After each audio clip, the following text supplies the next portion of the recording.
لا حول ولا قوة إلا بالله العلي العظيم. أعوذ بالله من الشيطان الرجيم. بسم الله الرحمن الرحيم. الحمد لله رب العالمين. الصلاة والسلام على أشرف الأنبياء والمرسلين سيدنا ونبينا حبيب الله العالمين أبي القاسم محمد صلى الله عليه وآله المعصومين سيما مولانا بقية الله في الأرضين ولعنة الله على أعدائهم أجمعين. أما بعد، قال الله تبارك وتعالى في القرآن الكريم: بسم الله الرحمن الرحيم. إن الله وملائكته يصلون على النبي يا أيها الذين آمنوا صلوا عليه وسلموا تسليما.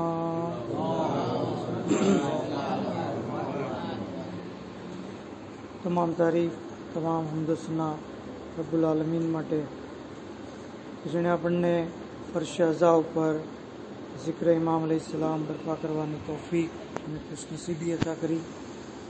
દુઆ કરીએ કે અલ્લાહ આપણી આજના કોશિશને કબૂલ કરે અને આવી રીતે હંમેશા ઝિક્ર અહલે બેત કરતા રહીએ. તેના માટે એક આવાજે બુલંદ સલવાત કરીએ.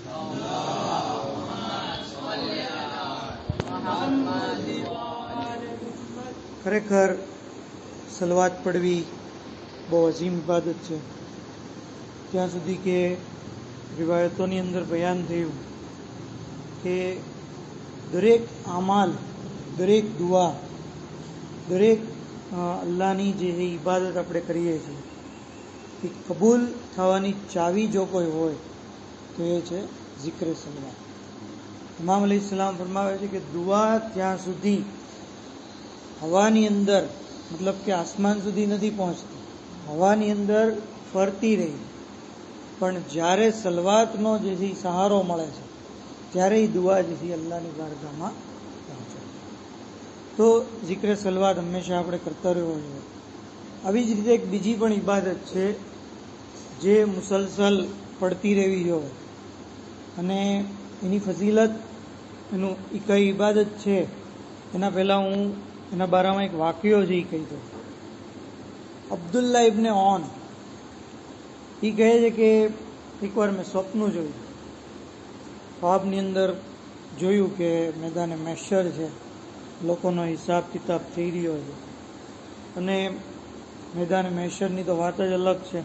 કેવી ગરમી હશે, લોકોનો હુજુમ હશે, અને એમાં એક એક આપણા અમાલનો હિસાબ. કહે છે કે મારો પણ હિસાબ છે, પણ અલ્લાહના ફઝલો કરમથી મારો હિસાબ એકદમ આસાનીથી થઈ ગયો. મને જન્નતમાં દાખલો મળી ગયો.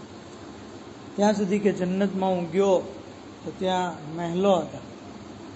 ફરિશ્તાએ કીધું કે આ બધા મહેલો તમારા છે, ને કીધું કે તમે આ મહેલોના દરવાજા ગણો કેટલા છે.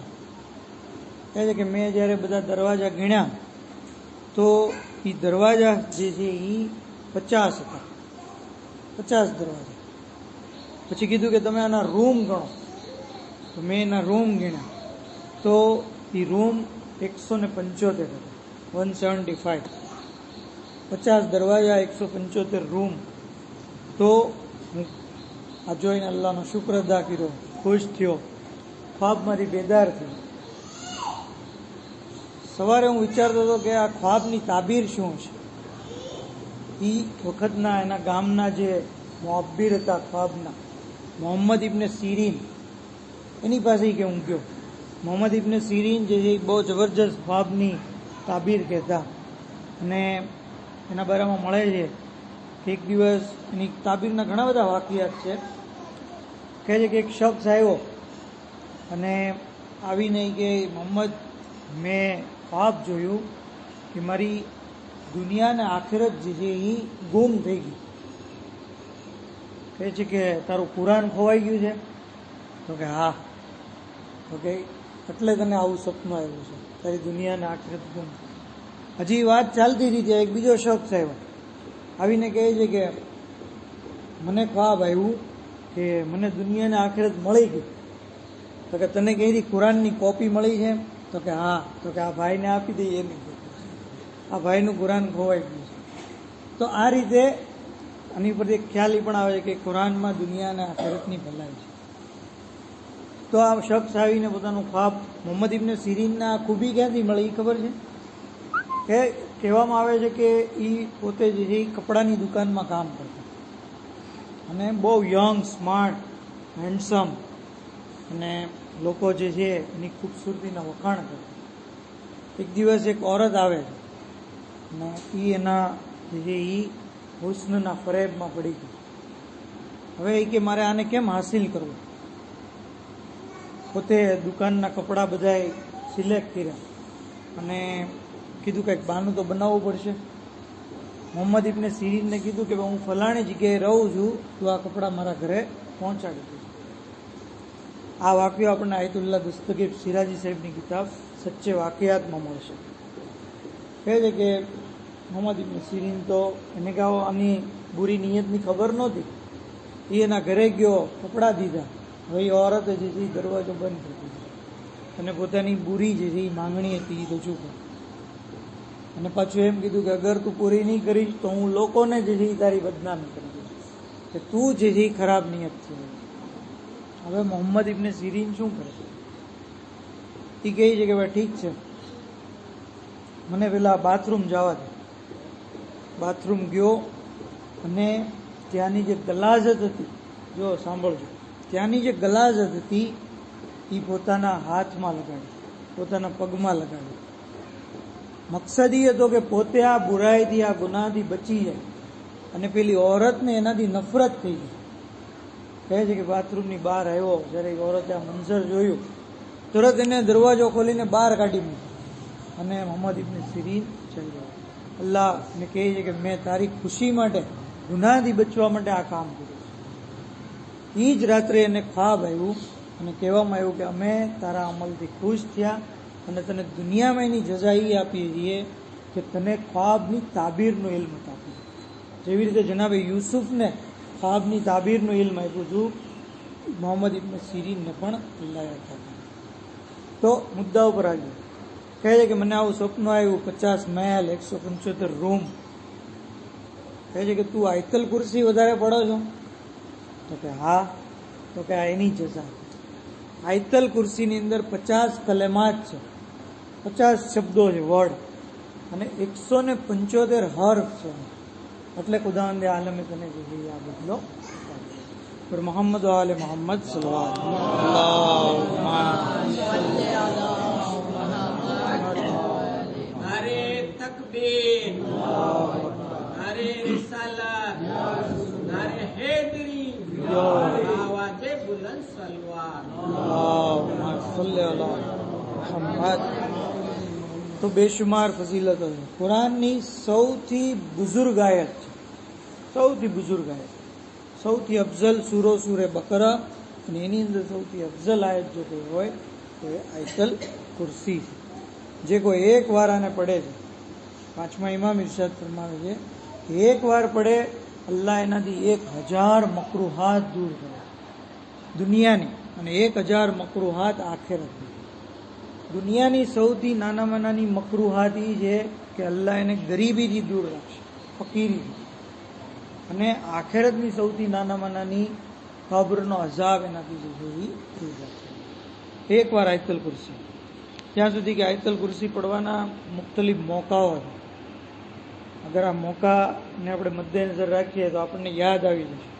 જેમ કે વઝૂ કરતી વખતે પડે, 40 વર્ષની ઇબાદતનો સવાલ, 40 દરજ્જા બુલંદ થાય અને 40 હુરોની સાથે એની શાદી કરવામાં આવે છે. એકવાર વઝૂ કરતી વખતે પડે. ઘરમાં દાખલ થઈએ તો ફકીરીથી અમાન મળે છે. નમાજ બાદ પડીએ તો નમાજ કબૂલ થાય છે. સિદ્દીકીન, શહોદાની અંદર એનો શુમાર થાય છે. ત્યાં સુધી કે જે કોઈ રેગ્યુલર નમાજ બાદ આયતલ કુરસી પડશે તો એની અને જન્નતની વચ્ચે મોત સિવાય કોઈ આડશ નહીં હોય. મતલબ કે જેવી એની મોત થઈ એ જન્નતમાં છે, બીજું કોઈ વસ્તુ એને પછી પસાર કરવાનું નહીં. ડાયરેક્ટ જન્નતની અંદર જવું હોય તો આયતલ કુરસી દરેક નમાજ બાદ કરે. ત્યાં સુધી કે મરહુમીનને હદિયો કરવો, એક એક હર્ફના બદલા, મતલબ 175 હર્ફ છે તો આટલા મલાયકા, એના 1000 ગણા મલાયકા અલ્લાહ જે છે એ પેદા કરે, 60 નબીઓનો સવાબ મળે, એની મરહુમની કબ્ર જે છે અલ્લાહ જે છે એ વસી કરે છે. ત્યાં સુધી કે જ્યારે ઇન્સાન ઘરેથી બહાર નીકળે તો આયતલ કુર્સી પડે. આજનો પૂરા શોભ માહોલ છે, બહાર નીકળવું, સ્ટે હોમ સ્ટે સેફ કહીશ ને, ઘરે રહ્યો સેફ રહ્યો, પણ હવે બહાર નીકળવું પડે, આપણી જરૂરતો પણ છે, તો શું કરવું? આયતલ કુર્સી પડો, 70,000 ફરિશ્તા તમારી હિફાજત કરશે, 70,000 મલાઈકા. ત્યાં સુધી કે રાત્રે અથવા દિવસે ગમે ત્યારે પડે તો જરાસીમ જે હોય છે, બેક્ટેરિયા, વાયરસ અને મૂઝી જાનવર, ઝેરીલા જાનવર, આ બધી ચીજોથી ઇન્સાનને એ હિફાજત મળે. તો રેગ્યુલર ઇન્સાન આયતલ કુર્સી પડે, સજદાની અંદર આયતલ કુર્સી પડે. ત્યાં સુધી કે ઇન્સાન અગર કોઈ કામ, અટકેલા કામ હોય આપણા, પૂરા ન થતા હોય, આયતલ કુર્સી પડીને જઈએ, ઇન્શાલ્લાહ આપણું કામ જે છે એ પૂરું થશે. તો ઘણી બધી ફઝીલતો છે. એક તો આયતલ કુર્સી પછી મોઢે હોવી જોઈએ, તો આપણને જે છે એ જલ્દી પડવાનો શોખ પેદા થાય. દર વખતે કિતાબ જોવી અથવા કુરાન ખોલવું અથવા દુઆનો એપ્લિકેશન ખોલવી, થોડીક આપણને એને લીધે આળસ પણ આવે, એટલે મોઢે આયતલ કુર્સી આપણે કરી લેવી જોઈએ. ત્યાં સુધી કે આયતલ કુર્સીની ઘણી બધી ફઝીલતો છે. ઇન્સાન જે છે એ જીનના શરથી પણ બચે. ઇમામે ઝમાના અલૈહિસ્સલામનો ખાસ લુત્ફ થાય છે આયતલ કુર્સી પડવા. ઘણા બધા વાકિયાત મળે છે, ક્યારેક જે મોકો મળશે તો કહીશ. તો આ ચીજ આયતલ કુર્સી જન્નતી બનાવે છે, ઝિક્ર સલવાત જન્નતી બનાવે છે. ત્યાં સુધી કે મજલિસે ઇમામ હુસૈન અલૈહિસ્સલામ પણ ઇન્સાનને જે છે જન્નતી બનાવે. આ ઝિક્ર જે છે બહુ અઝમતવાળો છે. ત્યાં સુધી કે આપણે સાંભળીએ છીએ ને, ચોથા ઇમામ જે છે મજલિસે ઇમામ અલૈહિસ્સલામમાં, ખાલી ચોથા ઇમામ જ નથી આવતા.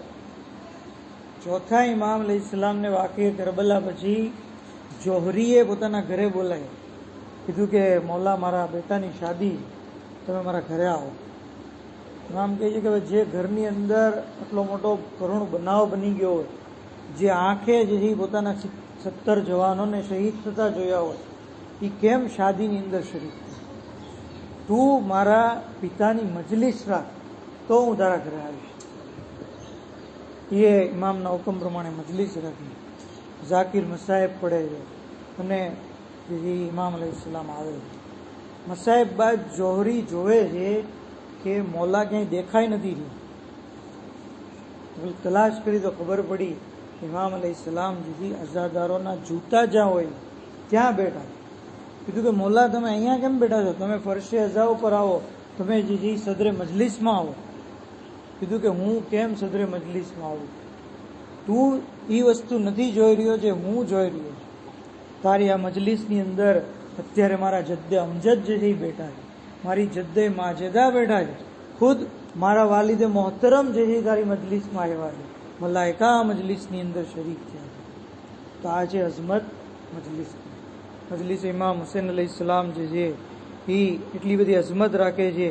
આવો આપણે આ બાની મજલિસ જે આપણા ચોથા ઇમામ છે એમને પુરસો પેશ કરીએ એમના પિતાની શહાદતનો. આ અઝાદારો 8મા ઇમામ ઇરશાદ ફરમાવે છે કે મારા બાબા જ્યારે પણ મુહર્રમનો ચાંદ નમૂદાર થતો તો મારા બાબા ઇમામ કાઝિમ અલૈહિસ્સલામ ગમગીન થઈ જતા, ચહેરા ઉપરથી મુસ્કુરાહટ ચાલી જતી, આંખોમાં આંસુ જારી થઈ જતા, સહનમાં ઊભા ઊભા ઝિયારત પડતા, અસ્સલામ અલૈક યા અબા અબ્દિલ્લા, અરે એવી રીતે ગિરિયા કરતા કે જાણે આજે જ ઇમામની શહાદત થઈ છે.